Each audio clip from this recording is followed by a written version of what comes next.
it's fair to say there's a disruption that we should be keeping our eyes on. And what's going to be disrupted? How much is that disruption going to be? I don't think we know. I certainly think there's more capability now in some of the tools than there has been before. And narrowly, I look at it as a programmer, right? Programming is something, like I said, it's hard.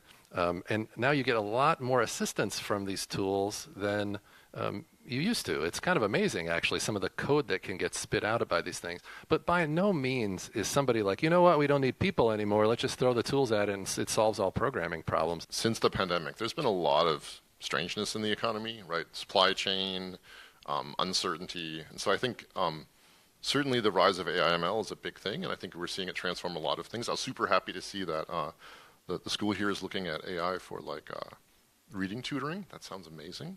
Seems like that can have a great impact. But I think as far as the individual job market right now, there's a lot going on right now.